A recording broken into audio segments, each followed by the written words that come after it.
don't know where, don't know when, but somehow, just because of the intimate nature of the work we're doing, because of the, I guess, in inverted commas, scrutiny that's applied to what's going on, someone will simply trip up, and it usually shows up as bad behaviour, right? Intentional, sometimes unintentional, but it'll show up. So our question of the leader or CEO or board chair or whoever it is what do you want to do when that arrives? And all of them, without question, everyone will say, no, I want to stand firm. This is my decision. This is the way we're going to approach it. This is how it goes. I would say to you, probably 60% of people capitulate at that moment. Right? So with the best of intentions, the best of stated intentions, when that moment arrives, they capitulate. Now, that means that they allow that behaviour, they allow whatever goes on in that team to continue. And so what they really start to do is undo the work that we together have already done. Now, we have a decision to make at that point in time. Wow, that's do hard. we hold them to account? Yeah. Or do we not? And I would say it's not always we must hold them to account. We do, we have the conversation, we attempt to, but we're not always successful. And so what it does is it doesn't diminish what can be achieved. Sorry, let me rephrase that. It doesn't mean we achieve nothing. What it does do is mean it'll often diminish the actual quantum of output that we can achieve. So instead of achieving fantastic results, we'll achieve great results. Instead of achieving great results, we'll achieve something. There was always something achieved, but it's that pivot point right there. That is the pivot point.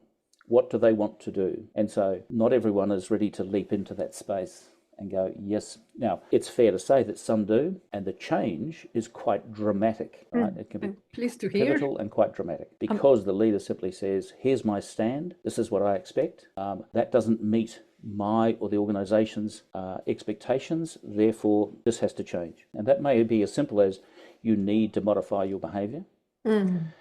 It may be as dramatic as you're not part of this organisation any longer unless you meet these guidelines. Unbelievable. And I think we have a question about tough conversations that I want to sort of ask a little bit more, but thank you for that. I mean, you have covered so much, and it is becoming more and more a topic where I feel passionate about.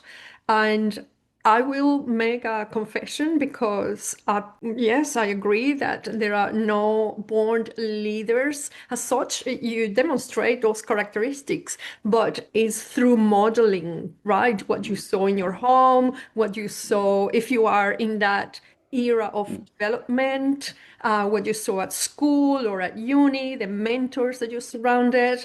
But I would say that I never really wanted to put myself through a leadership position in my working career. And I work now full time for my coaching practice as a founder myself. And so I have taken the development not only in leadership, but more so understanding the capabilities that creates a leader, and that is 10 capabilities in emotional intelligence. Because I always wanted to do and run my own business, while I needed to be supported in a 9-to-5 role, I just didn't want to be in a management or leadership position. So sometimes I wonder if talking to leaders that manage or impart education to leaders with someone with my history or my career track, would you feel certain credibility in the story that I am sharing? Absolutely. And that doesn't mean, let me preface this by saying, Maria, that doesn't mean everyone will, but that is not your issue, that is theirs. Okay. True. You know the skills you bring to the table. It's interesting. We sort of vacillate. I say we. It's fair to say if you look in the sector today, in the market today, if you read LinkedIn every single day, what you see is manager and leader. Usually manager bad, leader good. Managers so 70s, leaders so 20s. And I think to be honest, I think that's rubbish.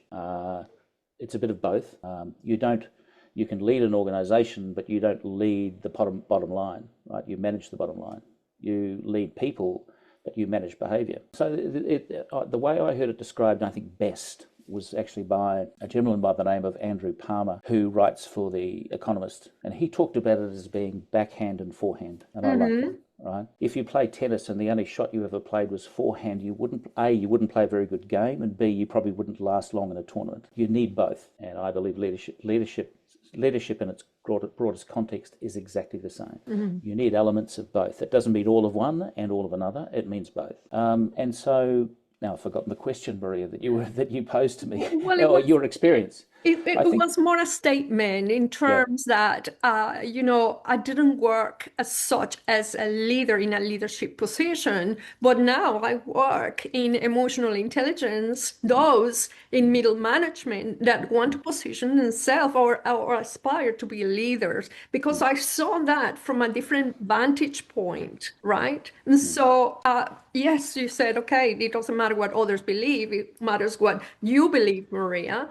But my statement was, if I go to an organization, stands in front of a CEO, and I tell them, no, I've never been into a leadership position managing, $20 million or $50 million transactions, would they believe or find me credible? So, well, again, my initial response is the same.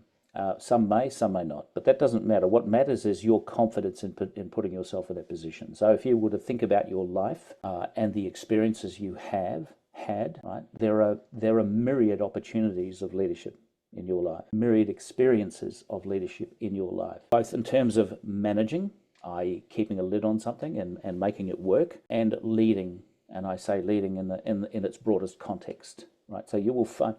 But what it requires of you is to reflect on your life and those experiences, and be able to articulate those in a way that makes sense to someone else who may say, well, Maria, you haven't had this job, therefore you've got no leadership experience. That's your opportunity to say, yes, but I have. Perhaps not in the purest sense, but let me tell you about my leadership experience. Because you have it. Everyone has it at some level.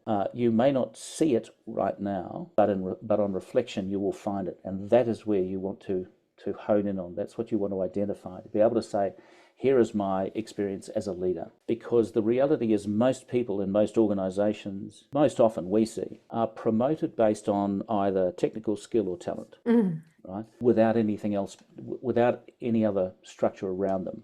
So most people are promoted from doing a job to leading a team that's doing the same job, but no one actually says to them, okay, now your job position has changed, right? You're no longer doing this, you're now leading this, and it's very, very different. And that's where most often I certainly see middle managers struggling. I used to be really good at this. Now I'm running a team who do the same thing, but I'm struggling. I could do it so much faster than most of these people could. In fact, you know what? Let me just do that. And so they get in and start doing it. And then not only struggle with overwhelm, right? I've got too much on, I have no time. But then they sort of, what's the word? They cut right across the opportunity for their team to learn and for them to develop their team and for them to develop as a leader. And the misconception is if I'm not good at that thing, people won't regard me as having skills any longer. And that doesn't matter.